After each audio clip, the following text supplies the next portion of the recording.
ಔರಾದ್ ಪಟ್ಟಣದ ಆದರ್ಶ ವಿದ್ಯಾಲಯ ಕರ್ನಾಟಕ ಪಬ್ಲಿಕ್ ಶಾಲೆಯ ಆವರಣದಲ್ಲಿ ನಿರ್ಮಿತಿ ಕೇಂದ್ರದಿಂದ ನಡೆಯುತ್ತಿರುವ ಸಿಸಿ ರಸ್ತೆ ಹಾಗೂ ಚರಂಡಿ ಕಾಮಗಾರಿ ಕಳಪೆ ಮಟ್ಟದಲ್ಲಿ ನಡೆಯುತ್ತಿದೆ ಎಂಬ ಆರೋಪಗಳು ಕೇಳಿಬರುತ್ತಿವೆ. ಈ ಸಂಬಂಧ ವಿದ್ಯಾರ್ಥಿ ಬಂಧುತ್ವ ವೇದಿಕೆ ಪದಾಧಿಕಾರಿಗಳು ಸ್ಥಳಕ್ಕೆ ಭೇಟಿ ನೀಡಿ ಕಾಮಗಾರಿಯನ್ನ ಪರಿಶೀಲಿಸಿ ಆಕ್ರೋಶವನ್ನ ವ್ಯಕ್ತಪಡಿಸಿದ್ದಾರೆ. ಹಲವು ವರ್ಷಗಳಿಂದ ಶಾಲಾ ಆವರಣದಲ್ಲಿ ರಸ್ತೆ ಹಾಗೂ ಚರಂಡಿ ಸಮಸ್ಯೆಯಿಂದ ವಿದ್ಯಾರ್ಥಿಗಳು ಸಂಕಷ್ಟ ಅನುಭವಿಸುತ್ತಿದ್ದರು. ಈ ಹಿನ್ನೆಲೆ ಸರ್ಕಾರ ಸಿಸಿ ರಸ್ತೆ ಮತ್ತು ಚರಂಡಿ ಕಾಮಗಾರಿ ಕೈಗೊಂಡಿರುವುದು ಸಂತಸದ ವಿಷಯವಾದರೂ ಕಾಮಗಾರಿ ಗುಣಮಟ್ಟದ ಬಗ್ಗೆ ಗಂಭೀರ ಅನುಮಾನಗಳು ಮೂಡಿವೆ ಅಂತ ಆರೋಪಿಸಿದರು. ಚರಂಡಿ ಸರಿಯಾಗಿ ನಿರ್ಮಿಸಲಾಗುತ್ತಿಲ್ಲ ಹಾಗೂ ಸಿಸಿ ರಸ್ತೆ ಕಾಮಗಾರಿ ಕೂಡ ಕಳಪೆ ಮಟ್ಟದಲ್ಲಿ ನಡೀತಾ ಇದೆ. ಇನ್ನು ಜೆಇ ನಸೀರ್ ಅವರಿಗೆ ಅಂದಾಜು ಪಟ್ಟಿ ತೋರಿಸಿ ಅದರಂತೆ ಕಾಮಗಾರಿ ಮಾಡಲು ಸೂಚಿಸಿದ್ರು. ಅವರು ಸ್ಪಷ್ಟ ಮಾಹಿತಿ ನೀಡುತ್ತಿಲ್ಲ ಮತ್ತು ಸ್ಥಳದಲ್ಲಿಯೂ ಹಾಜರಿರುವುದಿಲ್ಲ ಅಂತ ಆರೋಪಿಸಿದರು. ಈ ಬಗ್ಗೆ ಸೂಕ್ತ ತನಿಖೆ ನಡೆಸಬೇಕು ಮತ್ತು ತನಿಖೆ ಪೂರ್ಣಗೊಳ್ಳುವವರೆಗೂ ಕಾಮಗಾರಿ ಸ್ಥಗಿತಗೊಳಿಸಬೇಕು ಹಾಗೂ ಕಳಪೆ ಕಾಮಗಾರಿ ಮಾಡಿದವರ ವಿರುದ್ಧ ಕ್ರಮ ಕೈಗೊಳ್ಳಬೇಕು ಅಂತ ವಿದ್ಯಾರ್ಥಿ ಬಂಧುತ್ವ ವೇದಿಕೆ ಒತ್ತಾಯಿಸಿದೆ. ಇಲ್ಲವಾದಲ್ಲಿ ತಹಶೀಲ್ ಕಚೇರಿ ಎದುರು ಪ್ರತಿಭಟನೆ ನಡೆಸುವುದಾಗಿ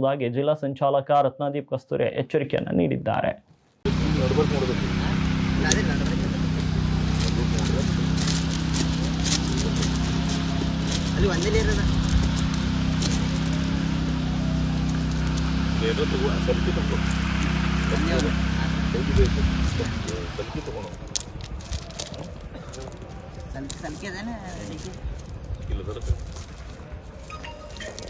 ಇದು ಫೌಡಿನಿ ತಗೋರಿ ಕಾ ಅದೇ ಸರ್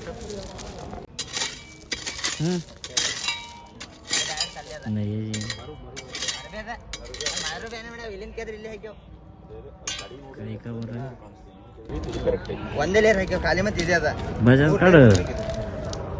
ಒಂದು ಎಸ್ಟಿಮೇಟ್ ತಗೊಂಡು ತೋರಿಸಿ ನಾವ್ರ ಈಗ